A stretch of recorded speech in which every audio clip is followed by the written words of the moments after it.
What's up, my friend? Welcome back to another video, and today I just wanted to share some practical composing advice with you, but not from myself, actually from other composers who do what we do, right? And I think it's important to learn from other composers at every stage of their composing career. It doesn't really matter if they're at the very beginning or more advanced. I think there's always something to learn from anyone who's doing what we're doing. And so I invited some of the members of my Chris's composing community, my private membership, to basically answer a specific question. And that was, if you were to provide one piece of advice to someone starting out in their composing journey, what would it be? And I got some wonderful responses. I want to share them with you here, 7 to be exact. Some of these pieces of advice contain multiple points, and some of them have one central underlying piece of advice, basically. So I want to share them with you here, and at the very end, I would love for you to share with me which one resonated with you the most and which one you're going to take away with you and kind of incorporate into your workflow right now. So, and at the very end, I'll also share with you a little resource that you can grab to help you along your composing journey at the same time, just to kind of as some supplementary material that you can take and run with, okay? So the very first piece of advice that I want to share with you is from Darren. And Darren said essentially to just jump in and start. Write what you like and what sounds good, and then start to orchestrate. Make small decisions first, such as what instrument holds the melody, and next what will take the harmony. Once you have that foundation to build on, then make further small decisions about layering, counter melody, additional depth for harmony, accents, and so on. It's okay to have a big picture end result in mind, but you get there by taking small steps. He also added that it's helpful to focus on completing a project as opposed to leaving things undone because you don't like it or you didn't find it was working. He says, I find it easy to fall into the trap of this is not working, so I'll stop and move on to something else, whereas it actually builds your skills and your determination to keep going through adversity and get the job done. And both of these pieces of advice I think are very, very useful. The first one, simply to just jump in and start. A lot of composers just wait for the right moment to write music, but sometimes you just have to sit down and get into the practice of just doing it. And that's how you kind of improve. And then the other thing of just knowing when to finish a piece of music, finishing a project, that's also very valuable as well, because you don't want to be endlessly stuck on a track and then, never complete it and then never move on to new tracks. And that's very, very valuable as well. So that's the first piece of advice. The second one was from Paul, and Paul says, to make time to increase your musical knowledge through books, association, videos, websites, etc., and put those studies to practice. Repetition deepens the impression, he says. There are no such things as failures. Instead, it's a chance to learn and grow. Do not expect to become Mozart overnight. Keep things simple at first and do not overburden yourself. So this is very, very important as well. Just digesting information, consuming it, will not actually make you a better composer, but you have to take what you're learning and actually put it into practice. So my students who get the most results out of their music are the ones who watch the material, but actually put it into practice. And funny enough, it's the students who buy my courses and actually apply all the material who get the best results, simply because they're more invested, right? So naturally, if you're watching this for YouTube video, you might be a paid student, but you also might not be. And so it's very easy for you to just watch this and then walk away and not do anything with this information that we're sharing. But if you've actually invested in something like a program, a course, a cohort, whatever, then you're more invested, right? So you have more skin in the game. And then if you take what you're learning and then put that into practice, naturally that's going to give you better results than just watching something or reading something and then not doing anything with it. So this is a very important point that Paul's making here, is to put what you're studying into practice.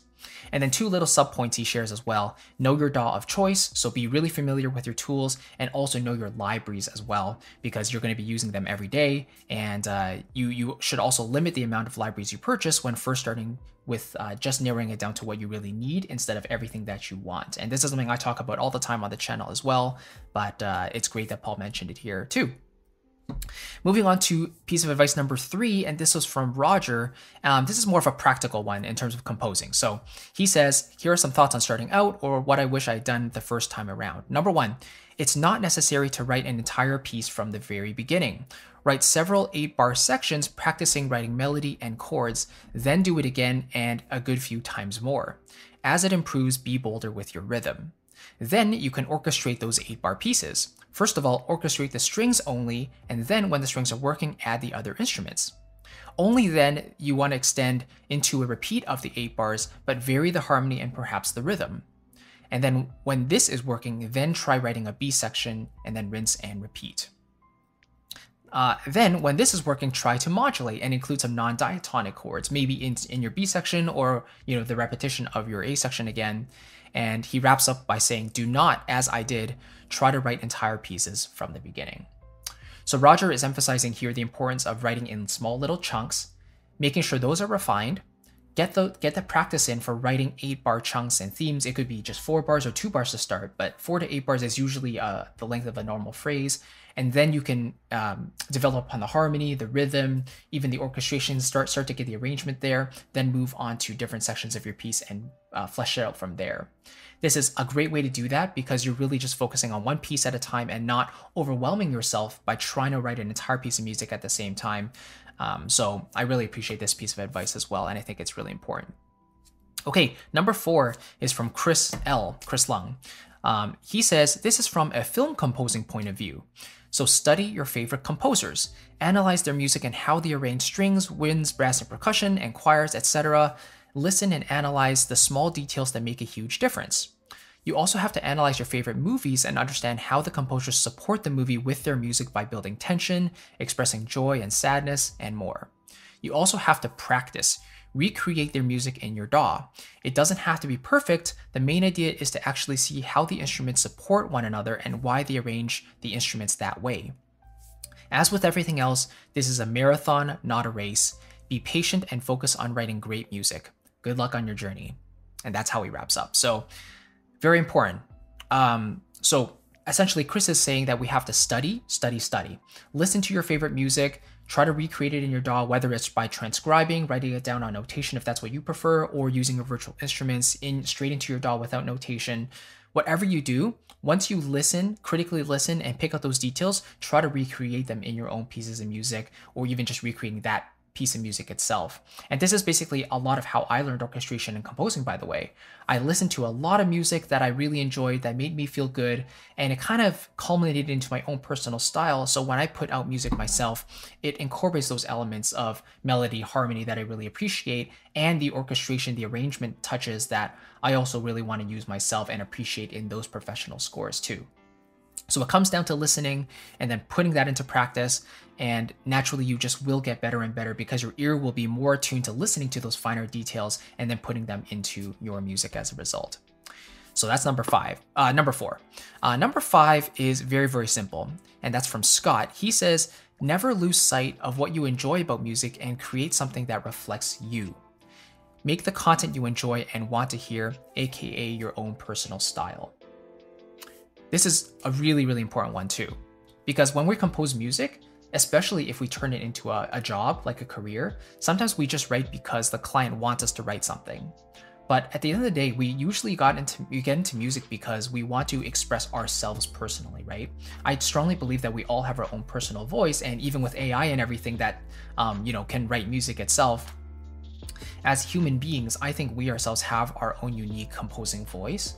And so when you write something that's true to yourself, it just feels so much better, and it retains and helps you even grow more of that love for writing music in the first place. So this is something that's really important. Just never lose sight of what you enjoy about music and write something that reflects you personally and that has a part of you in it. So that's really important. And then building off of this, Richard gives us advice number 6, which is music should make us feel something. People can accept music that's imperfect technically as long as it has soul. One question that we should keep asking ourselves as we compose is, can I feel it? And I love this because this is one question that I always think about myself when I'm writing my music is, am I taking the listener on a journey? Can I make them feel something with my chord choices, my melody, with my orchestration? All of that stuff works together to really just create a beautiful, cohesive, seamless listening experience that I want my audience to experience, right? So especially with standalone pieces of music, I think this is the most important. You want them to feel something. And if they don't feel anything, then that's the worst thing that can happen. I would rather them have a negative reaction to my music because it pressed some buttons than no reaction at all. I would rather them be maybe a bit aggravated or anxious or something rather than being completely flat emotionally, So yeah, that question of can I feel it? Or you know, is there a story or a journey that this music is taking us on? That's a beautiful, practical question that you should be asking yourself as you listen to your music and you write the music. Always be keeping that in mind. One great way to actually take this further is to share this piece of music with other people as well.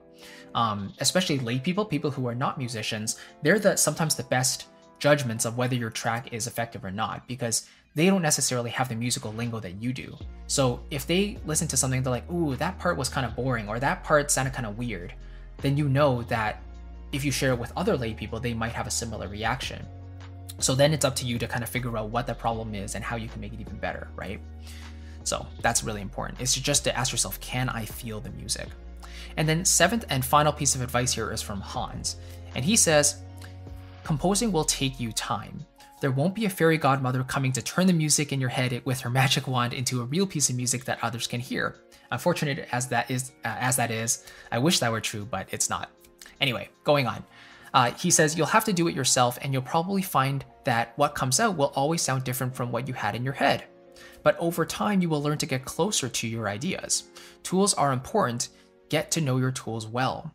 Methods are important too. Try to keep on learning from all the sources that you can reach. But don't trust anybody who tells you that with his tool or method, you will be the greatest composer who takes the world by storm overnight.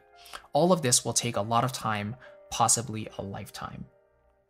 And that's one piece of advice that I want you to walk away with, is that as much as we would want to be a fantastic composer and arranger right off the bat, just like with any other skill, it just doesn't usually happen that way. You might have an innate ability and a talent of doing something easier than others, but you're not going to be the best. And I don't think there's a point in trying to be the best. I think it's a lot more fruitful to try to be the best composer that you can be and get to a place where you're personally happy with your abilities and what you're putting out. That's a much more satisfying place to be in your life, rather than saying, oh, this isn't good enough, and you keep comparing yourself to other people because you just feel like there's more and more places to go, which is always true, but it's just a downward cycle that you could put yourself through if you put yourself in that sort of mentality. So all that to say, Hans' piece of advice is basically saying that you should be patient, take your time with it, and focus on the skills and the abilities that you really want to get better at yourself, and don't compare yourself to other people, because that's just a recipe for disaster and sadness and depression. I know it because I've done it myself. I think we're all guilty of looking to other people and not only being inspired by them, but also feeling dejected because they seem to have the successes that we just don't, right? And so that's what we want to avoid. So just be patient. Keep on practicing every day, every week, whatever schedule works for you. But we all have our own journey. And when we focus on our own destinations and our own goals, they're much more attainable and easier to reach compared to just comparing ourselves to other people who seem so far out of reach. At the time of editing this video, we got one more response from another member, Amy, and she said, thinking back to the start of my musical journey, the one tip I'd give to a newbie is not to place unrealistic expectations on yourself. Your first compositions do not need to be perfect, you just need to make a start, have a go, and have fun with no pressure on yourself. Don't be afraid to experiment a lot to discover what you like. I thought I wanted to make pop music when it started, and it actually turned out that I have a love for orchestra. Be fearless and make an awful lot of cheesy music, cringeworthy music, even bad music for your first year or two. You will learn so much from each piece as you go along. So rather than spending weeks or months trying to make those first compositions perfect, work on smaller and more manageable pieces while you're learning. Accept that music is an art form that will take a lot of patience and practice, just like any other skill you learn in life. So go easy on yourself and just enjoy the ride. And I love this. This is pretty similar to some of the other pieces of advice that we've heard previously, but it kind of combines the concepts of just getting started. Don't aim for perfection, right? Just take one small step at a time. And so I really love this. I love how Amy basically put it in a really encouraging, supportive way. And I think that's the whole vibe of this community as well.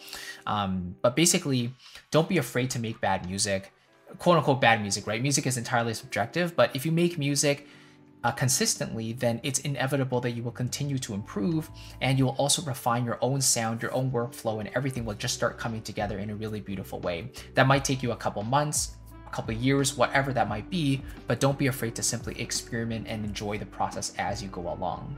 Don't put too much pressure on yourself. That's another big one that Amy is stressing here, and I really agree with that as well. All right, and we've got one more here from Seng that just came in, and Seng says, I'm really grateful to have had some amazing music teachers during my time in school, college, and university, and this is what was taught to me.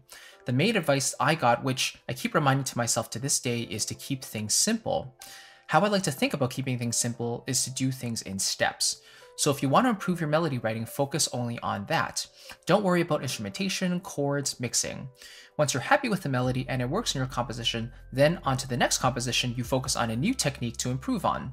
For me, it was to improve writing for brass and woodwinds. With practice and me focusing on those instruments, I can now arrange for these smoothly and confidently. Keeping things simple will take time and determination. In the future, once you get through improving most of those elements of creating a composition, you will find it natural and most importantly, rewarding and fun. So we've talked about this a little bit already, but keeping things simple is super, super powerful. And it's just a great way to not get overwhelmed by all the stuff that you could be focusing on, right?